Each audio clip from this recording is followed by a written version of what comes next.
I gave her everything. My savings, my trust, my retirement. I thought I was building a life with her in Angeles City, but I wasn't her future. I was just her ATM. I'm sitting across from Juliet at this little restaurant near SM Clark, watching her laugh at something I just said. Her eyes crinkle at the corners when she smiles like that. It's real. It has to be real. I can still taste the San Miguel on my lips and feel the humid evening air pressing against my skin. She reaches across the table and touches my hand. "You're so funny, Garrett," she says. Her accent makes my name sound softer somehow. I want to believe this moment will last forever. Portland feels like another lifetime now. 3 months ago, I was sitting in my empty apartment, staring at divorce papers that were 8 years old but still felt fresh. My kids stopped calling after the holidays. My daughter sent a text on my birthday. My son didn't even do that. Retirement was supposed to be freedom, but it just felt like exile. I sold my house, packed 2 suitcases, and bought a one-way ticket to the Philippines. I told myself it was a test trip. I told myself I'd come back if it didn't work out. Then I met her. It was at a cafe near Nipo Quad. I was trying to figure out how to order coffee in a place where I couldn't read half the menu. She was sitting 2 tables away, and she saw me struggling. "You need help?" she asked. Her smile was kind. Not flirty. Just kind. We talked for an hour. Then 2. She told me she worked part-time at a bar but didn't like it much. She told me she wanted to study tourism but never finished college. She asked about Portland, about my kids, about why I came here. I don't know why I told her the truth. Maybe because she actually listened. "You look sad sometimes," Juliet says now, pulling me back to the present. "We've been seeing each other for 3 weeks. 3 weeks of simple dates like this. Cheap restaurants, long walks, late-night conversations where she tells me about growing up in Pampanga and I tell her about building houses in Oregon for 30 years. I'm not sad anymore," I say. "And I mean it." She squeezes my hand. "Good," she says. "You deserve to be happy, Garrett. You deserve someone who sees you." I walk her home that night. Her apartment is small, tucked behind a sari store on a narrow street where motorbikes squeeze past each other in the dark. She invites me up for coffee. We sit on her balcony, which is really just a concrete slab with 2 plastic chairs, and watch the city lights flicker in the distance. "I like being with you," she says quietly. "You make me feel safe." I don't know what to say to that. I've never made anyone feel safe before. My ex-wife told me I was emotionally unavailable. My kids told me I worked too much. But Juliet sees something different, something better. "I like being with you too," I say.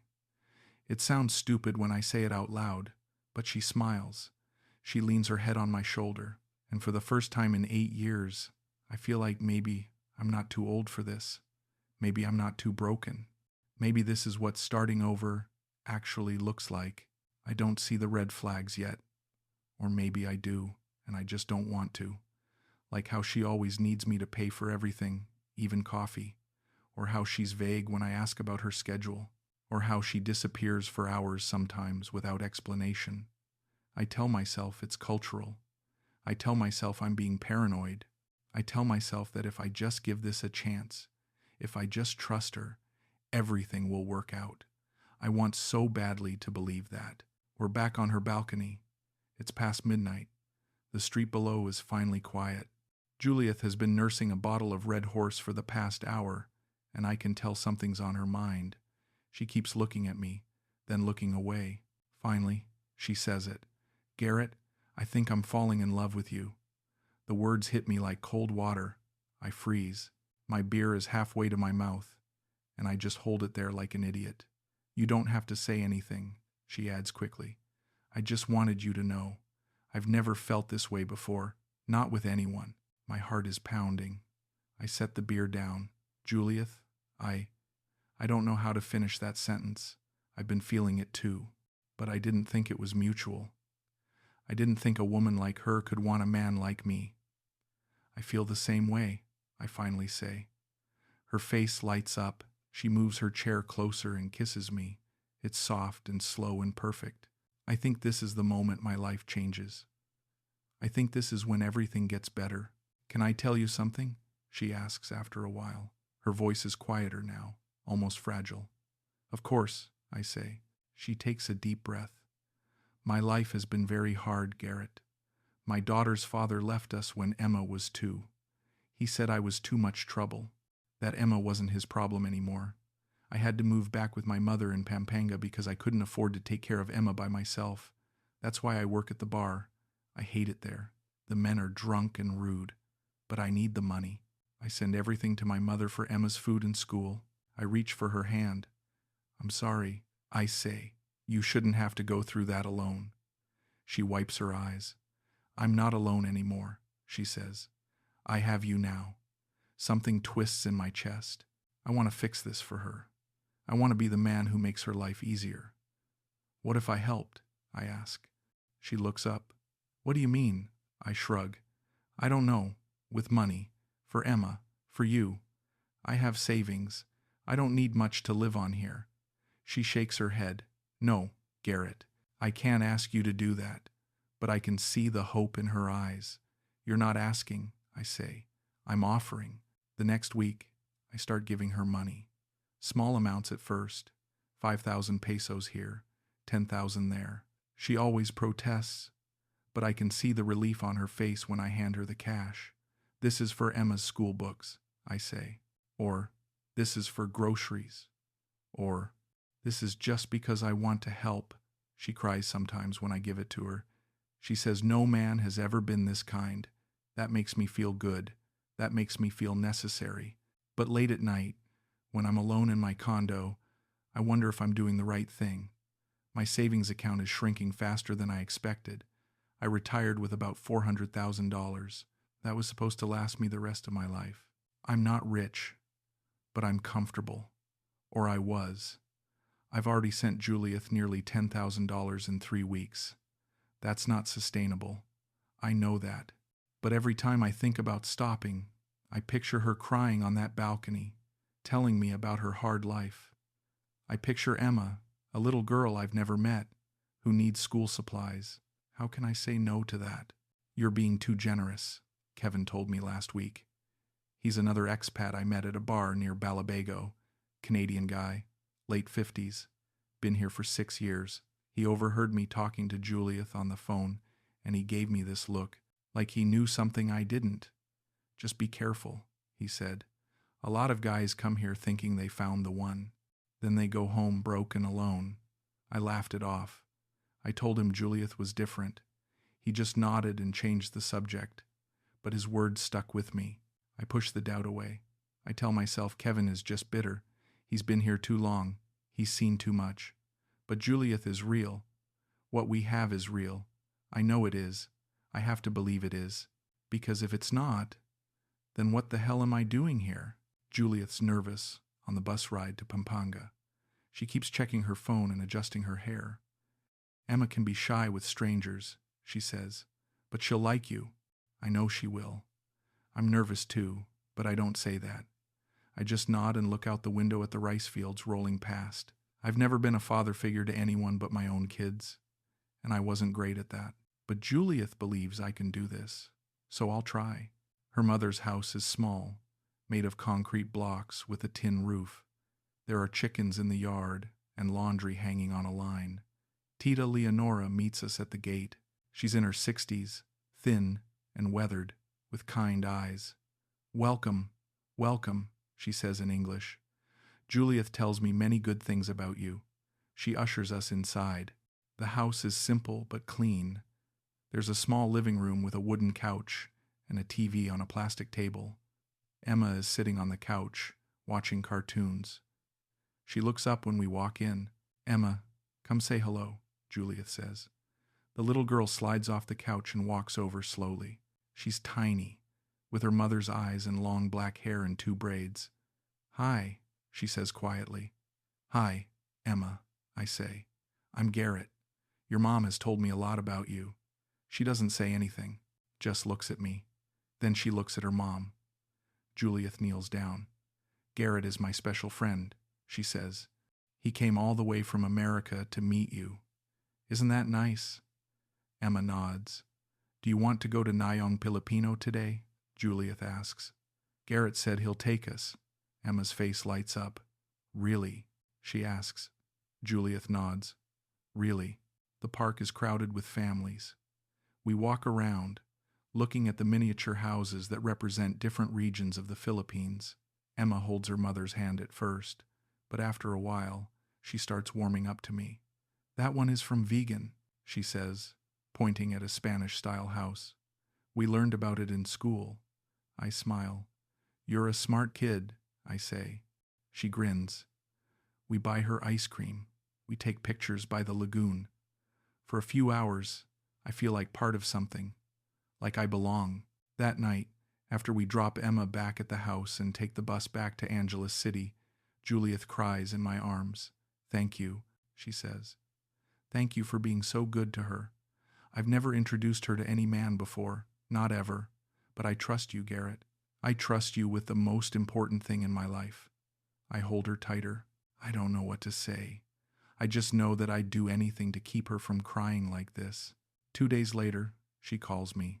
Her voice is strained. Garrett, I need to ask you something, but I don't want you to think I'm using you. My stomach tightens. What is it? I ask. She hesitates. Emma's school fees are overdue. They won't let her take the exam next week if I don't pay. It's 35,000 pesos. I've been trying to save, but I'm still short. I don't know what to do. I close my eyes. 35,000 pesos. That's about $600. Not a huge amount, but it's another dent in my savings. I'll take care of it, I say. What? She asks. I'll take care of it, I repeat. Send me your mother's bank details. I'll transfer the money today. She cries on the phone. Garrett, I can't ask you to do this. You didn't ask, I say. I'm offering. Emma deserves to take that exam. She's quiet for a moment. Then she says, I love you so much. You don't know what this means to me, to us. I tell her I love her too, and I mean it. But after I hang up, I sit on my couch and stare at my bank account on my laptop. I've now sent her almost $15,000 in 1 month. This is what love looks like, I tell myself. Stepping up, being responsible, being the man she needs. But late that night, lying in bed, I feel something I don't want to name. It's not regret, not exactly. It's more like fear. Fear that I'm in over my head, fear that I'm being played, fear that I'm too old and too stupid to see what's right in front of me. But I push it down. I close my eyes, and I tell myself everything will be fine. I'm at a bar in Balabago, nursing a beer and watching a basketball game on the TV above the counter. I'm not really paying attention. My mind is on Juliet. She's been distant the past few days, short replies to my messages, canceling plans at the last minute. She says she's just tired from work, but I can't shake the feeling that something's off. Mind if I sit? It's Kevin, the Canadian guy. He slides onto the stool next to me without waiting for an answer. He orders a beer and watches the game for a minute. Then he says, How's your girl? I glance at him. She's fine, I say. He nods. Juliet, right? I tense up. How do you know her name? He shrugs. Small town, man. Expats talk. I've heard the name before. He takes a sip of his beer. Just making conversation. I don't like where this is going. What have you heard? I ask. He looks at me carefully. Look, brother, I'm not trying to start trouble. I'm just saying, be careful.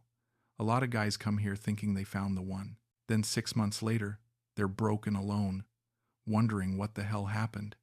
I feel my jaw tighten. Juliet's not like that, I say. He raises his hands. Maybe not. I hope not, for your sake. But I've seen this play out before. They're sweet at first. They tell you about their hard life, about their kid, about how they've never met anyone like you, and before you know it, you're funding a whole family. She's not using me, I say. But even as I say it, doubt creeps in. Kevin finishes his beer. I hope you're right, he says. He stands up and claps me on the shoulder. Just keep your eyes open, okay? That's all I'm saying. He walks out, leaving me alone with my thoughts. That night, I can't sleep. Juliet is lying next to me. Her back turned, breathing softly. I stare at the ceiling and replay every conversation we've had, every time she asked for money, every time she cried, every time she said she loved me. Is it real? Or is Kevin right? I reach for her phone on the nightstand. My heart is pounding. I know I shouldn't do this. I know it's a violation of trust, but I can't help myself. I need to know. I unlock it. She doesn't have a passcode. The screen lights up, and I scroll through her messages. Most of them are in Tagalog, which I can't read, but I see names, male names. Mario, Carlo, June. I open the thread with Mario. It's all in Tagalog except for one message at the bottom. See you tomorrow. I check the date. That was 2 days ago, the day she canceled our date because she was tired from work. My chest tightens. I check the thread with Carlo. More Tagalog. But there's a photo, a selfie. Juliet smiling, sitting next to a guy I don't recognize. He has his arm around her shoulder. I feel sick. I close the phone and set it back on the nightstand. I lie there, staring at the ceiling, trying to convince myself there's an explanation. Maybe Mario is a cousin. Maybe Carlo is a friend. Maybe I'm overthinking this. But deep down, I know. I know something's wrong. I know I should ask her about it, confront her, demand the truth, but I don't, because I'm terrified of what the truth might be. So I lie there in the dark, listening to her breathe, and I tell myself it's nothing. It's all nothing. And eventually, I fall asleep. Juliet calls me in the middle of the afternoon. I'm at a cafe, trying to distract myself with a book I'm not really reading. Garrett, I need to talk to you, she says. Her voice is shaking. What's wrong? I ask. She's crying now. It's my mother. She's in the hospital. She collapsed this morning. They think it's her heart. My stomach drops. Is she okay? I ask. Juliet sobs. I don't know. They're running tests. But the bill is already 80,000 pesos. I don't have that kind of money. I don't know what to do. I don't even hesitate. I'll take care of it, I say. Just send me the hospital details. I'll wire the money today. She cries harder. Garrett, I can't keep asking you for money. This is too much. You're not asking, I say. I'm offering. Your mother needs help. Let me help. She thanks me over and over. I hang up and transfer the money. 80,000 pesos, about $1,400. My savings are starting to look dangerously low. But what else can I do? Let her mother die because I'm worried about money? 2 weeks later, Tita Leonora is out of the hospital. Juliet brings me to visit her in Pampanga. The old woman hugs me and cries. You saved my life, she says in broken English. Thank you, thank you. I tell her it's no problem, but inside, I feel the weight of it, the weight of being responsible for this family, the weight of their expectations. On the bus ride back, Juliet is quiet. Then she says, Garrett, can I ask you something? I nod. She takes a deep breath. I've been thinking about my future, about Emma's future. I'm so tired of renting.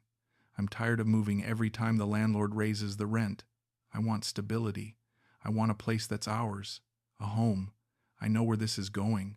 Are you asking me to buy a house? I ask. She looks at me. Not buy, build. My mother has a small piece of land in Pampanga. It's not much, but it's enough for a simple house. If we built something there, Emma could grow up in a real home, and maybe we could live there together someday, as a family. My heart aches. I want that. I want to give her that, but I also know I'm running out of money. How much would it cost? I ask. She hesitates.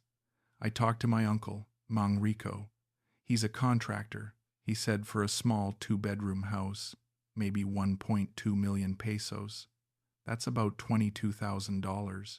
We could do it in stages. Start with the foundation and walls, then finish the rest later. $22,000. That's more than half of what I have left. I should say no. I should tell her I can't afford it. But when I look at her, when I see the hope in her eyes, I can't do it. Okay, I say. Let's do it. She throws her arms around me. Really? She asks. Really, I say. But we need to be smart about it. We'll do it in stages like you said, and we'll make sure everything is documented properly. She nods. Of course, Manrico will handle everything. He's family. We can trust him. Over the next 2 months, I wire money.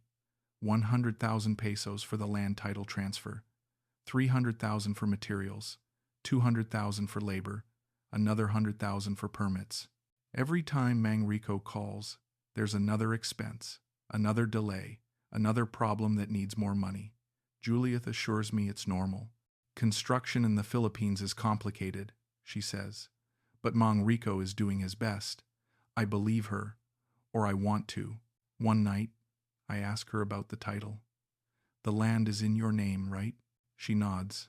Yes, but that's just how it works here. Foreigners can't own land in the Philippines. But don't worry, we'll get married soon, and then it won't matter. Everything will be ours together. I accept that. I have no choice. I've already put in over $50,000. I'm in too deep to turn back now. I visit the site once. It's just a foundation and some walls. No roof, no windows. Just concrete and rebar in a muddy lot behind Tita Leonora's house. It's coming along, Manrico says. He's a short, stocky man with a friendly smile. Another few months and it'll be ready. I nod. I take pictures. I send them to my daughter back in Portland. She doesn't reply. That night, lying in Juliet's apartment, I stare at the ceiling and wonder if I've made a terrible mistake. My savings account has less than $30,000 left. I've burned through 70% of my retirement in 4 months.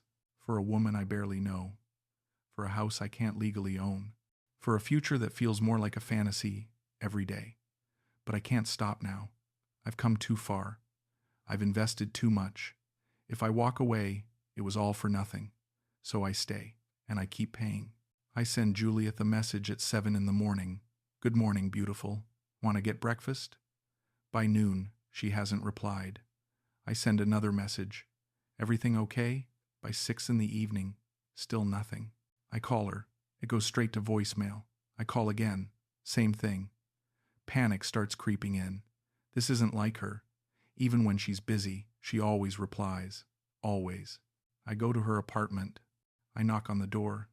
No answer. I knock again. A neighbor pokes her head out. She's not here, the woman says in English. She left yesterday. Didn't say where. I thank her and walk back to my condo. My mind is racing. Where did she go? Why isn't she answering? Did something happen? I call Manrico. He picks up on the third ring. Hello, Garrett, he says. Have you seen Juliet? I ask. I can't reach her. He's quiet for a moment. She went to the province. Family emergency. Her mother is sick again. My heart sinks. Is Tita Leonora okay? I ask. She'll be fine, he says. Juliet just needed to be there. You know how it is. I hang up. I want to believe him, but something doesn't feel right. I send Juliet another message. Manrico told me about your mom. I hope she's okay. Please let me know if you need anything. She doesn't reply that night, or the next day, or the day after that. By the third day, I'm barely sleeping. I keep checking my phone, refreshing my messages, calling her and getting voicemail. I feel like I'm losing my mind. Finally, on the fourth day, she calls. Hi, Garrett, she says. Her voice is flat, distant. Where have you been? I ask. I've been worried sick, she sighs. I'm sorry. I just needed some space. Space? I ask. What do you mean space? What's going on? She's quiet for a moment. Then she says, I feel like you're too clingy, Garrett. You're always messaging me, always calling. I can't breathe. I need time to think. Her words hit me like a punch. Clingy? I ask. I was worried about you. You disappeared for 4 days without a word. I know, she says, and I'm sorry, but I need you to give me space. Can you do that? I don't know what to say. My chest feels tight. Okay, I finally say. I'll give you space. Thank you, she says. Her tone softens slightly. I'm not breaking up with you, Garrett. I just need time, okay? Okay, I say. She hangs up. I sit on my couch, staring at my phone. Something is very wrong. I can feel it. I open my laptop and check my bank account. I've sent her $55,000. The house construction is supposedly halfway done, but I haven't seen any progress in weeks. Manrico keeps asking for more money, but nothing ever seems to get finished. I feel sick. I pull up our old messages and read through them. All the times she said she loved me, all the times she cried and thanked me. Was any of it real? I want to call her back. I want to demand answers. But I'm terrified. Terrified of the truth. Terrified of being alone again. So I do what she asked. I give her space. I don't message her. I don't call. I just wait and hope and pray that I'm wrong about everything. I find Mark Santos through a Google search. He's a Filipino lawyer with an office near SM Clark. His website says he specializes in property disputes and foreign investments. I book an appointment. When I show up, he's professional but kind. "How can I help you, sir?" he asks. I explain the situation, the house, the money I've sent, the fact that the property is in Julieth's name. He listens carefully, taking notes. When I finish, he asks to see the documents. I hand him everything I have. Copies of the land title, receipts from the bank transfers, text messages from Manrico. Mark reviews them in silence. After a few minutes, he sets the papers down and looks at me. "Sir, I need to be honest with you," he says. "This is not good." My stomach drops. "What do you mean?" I ask. He points to the land title. "This property is registered solely in Julieth's name. You have no legal claim to it. Even if you get married, the property is considered her separate property because it was acquired before the marriage. You would need a co-ownership agreement or a deed of sale to have any rights. Do you have either of those?" I shake my head. "No," I say. "She told me foreigners can't own land here. She said we'd handle it after we got married." Mark nods slowly. "That's partially true. Foreigners cannot own land in the Philippines. But there are legal structures that protect foreign investors. A co-ownership agreement, a long-term lease, a corporation. None of those were set up here. You have no protection." I feel like the room is spinning. "So, what does that mean?" I ask. Mark looks at me with pity. "It means if she decides to walk away, you have no legal recourse. The house is hers. The land is hers. The money you sent is considered a gift unless you have written proof that it was a loan or an investment. Do you have that proof?" I shake my head again. He sighs. "Then I'm sorry, sir. There's not much I can do. My advice is to walk away before you lose more money." I sit there, staring at the papers on his desk. $55,000. Gone. Just gone. Is there any chance she's being honest? I ask. That she really plans to marry me and share the property? Mark hesitates. "I don't know her, sir, but I can tell you this address." He taps the land title. I recognize it. This area in Pampanga is known for these kinds of situations. I've represented 3 foreign men in the past 2 years who were scammed the exact same way. Same story, same promises, same outcome. I feel like I'm going to be sick. "What happened to them?" I ask. He closes the folder. "They all lost everything. One of them lost over $100,000. Another lost his pension. They all walked away with nothing." I stand up. My legs feel weak. "Thank you for your honesty," I say. He nods. "I'm sorry I couldn't give you better news. If you need anything else, let me know." I leave his office and walk to my car. I sit in the driver's seat, gripping the steering wheel, trying to breathe. I pull out my phone and call Julieth. She answers on the 4th ring. "Hello," she says. Her voice is cold. "We need to talk," I say. "About what?" she asks. "About the house," I say. "About the money I've sent. About us." She's quiet for a moment. "Garrett, I told you I need space. Can we talk about this later?" "No," I say. "We need to talk now." She sighs. "Fine. What do you want to know?" "I want to know if you're planning to marry me," I say. "I want to know if the house is really for us or just for you." She laughs bitterly. You think I'm scamming you? She asks. Is that what this is about? I don't know, I say. That's why I'm asking. She's quiet again. Then she says, I'll explain everything when I'm ready, but not now. I have to go. She hangs up. I sit there in the parking lot, staring at my phone. I know she's lying. I know it in my gut. But I can't accept it. Not yet. I drive back to my condo. I open my laptop and look at old photos of us. Her smiling at the restaurant. Her laughing at the park with Emma. Her crying on the balcony, thanking me for being so kind. Was any of it real? Or was it all just a performance? I think I already know the answer, but I'm not ready to admit it. I wake up one morning and decide I need to see the house. I need to see the progress with my own eyes. I don't tell Juliet. I don't tell Manrico. I just rent a car and drive to Pampanga. It takes 2 hours. The GPS leads me down narrow roads lined with rice fields until I reach the address. The house is there, sort of. It's more complete than the last time I saw it. There's a roof now, windows, a front door. It looks almost finished. I feel a flicker of hope. Maybe I was wrong. Maybe she really is building this for us. I park across the street and get out of the car. That's when I see them. Juliet is standing in the front yard with a man. He's younger than me, maybe mid-30s, muscular, wearing a tank top and jeans. He has his arm around her waist. She's laughing at something he said. Emma is playing nearby, chasing a dog around the yard. They look like a family, a complete family, and I'm the outsider watching through the window. I stand there, frozen. I don't know what to do. Part of me wants to march over there and confront them, demand answers. But another part of me just wants to disappear, to unsee this, to go back to my condo and pretend it never happened. I choose the second option. I get back in the car, I start the engine, and I drive away. On the drive back to Angeles City, I can't stop replaying the image in my head. The way he touched her, the way she smiled at him, the way Emma played nearby like it was the most natural thing in the world. I think about every lie she told me, every time she cried, every time she said I was special. It was all fake, all of it. I pull over on the side of the road and open my banking app.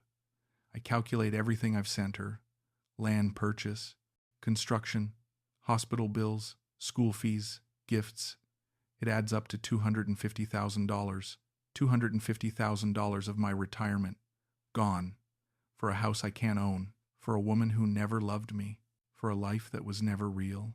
I sit there on the side of the road, and I cry. I cry for the first time since my divorce. Big, ugly sobs that shake my whole body. I cry for the man I used to be, the man who believed in second chances, the man who thought he could start over.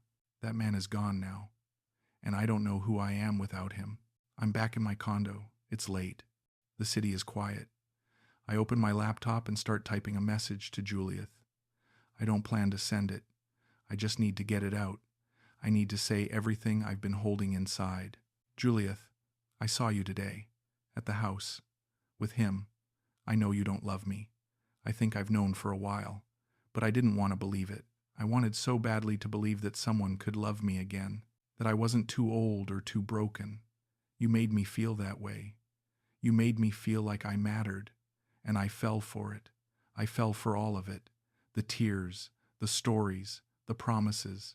I gave you everything, my savings, my trust, my heart, and you took it all. I'm not even angry anymore. I'm just sad. Sad that I let this happen. Sad that I ignored every red flag. Sad that I wanted to be your hero so badly that I let myself become your victim. I hope the house makes you happy. I hope Emma has a good life there. I hope he treats you better than I did. I'm going back to Portland. I'm done. Goodbye. I read it over. Then I delete it. What's the point? She doesn't care. She never did. I block her number. I block Manrico's number. I delete every photo of her from my phone. I book a flight back to Portland. One way. Leaving in 3 days. The next 2 days are a blur. I pack my things. I cancel my condo lease. I sell my furniture for whatever I can get. I avoid the places we used to go. I don't want to run into her. I don't want to see her face. I just want to leave. On my last night in the Philippines, I sit on my empty balcony and watch the city lights. I think about the man who arrived here 4 months ago, full of hope, full of dreams. That man is gone, and I don't know if I'll ever get him back. I'm back in Portland. It's been 3 months. I'm renting a small apartment in a part of town I don't recognize. I'm picking up handyman jobs through an app, installing shelves, fixing leaky faucets, painting bedrooms. It's not much, but it's something. My savings account has $12,000 left. Not enough to retire, not enough to live on, but enough to survive for now. My kids reached out after I got back. My daughter, Sarah, called first. "Dad, what happened?" she asked. I told her everything. She didn't judge, she just listened. My son, Mike, came to visit a few weeks later. We sat on my tiny balcony and drank beer, and he said, "I'm sorry, Dad. That sucks. It wasn't much, but it was something. I don't hate Julieth. I thought I would, but I don't. I'm angry at myself. I'm angry that I saw the signs and ignored them. I'm angry that I was so desperate for connection that I let myself be used. I'm angry that I gave her everything and got nothing in return. But I don't hate her. She did what she had to do to survive, and I let her. I think about Emma sometimes. I wonder if she knows what her mother did. I wonder if she'll grow up in that house and think about the old American man who paid for it. Probably not. I was just a transaction, a means to an end. And that's fine. That's the way it goes. I sit on my balcony most evenings now, watching the sun set over Portland. I hold a cup of coffee and think about the life I almost had. The house in Pampanga, the family that wasn't mine, the woman who never loved me. It feels like a dream now, a bad dream. But I don't regret going. I regret not trusting myself. I regret ignoring my instincts. I regret believing that love could be bought. I gave her everything. My savings, my trust, my retirement. I thought I was building a life with her in Angeles City, but I wasn't her future. I was just her ATM. And the worst part? I knew. Deep down, I knew. And I gave it to her anyway.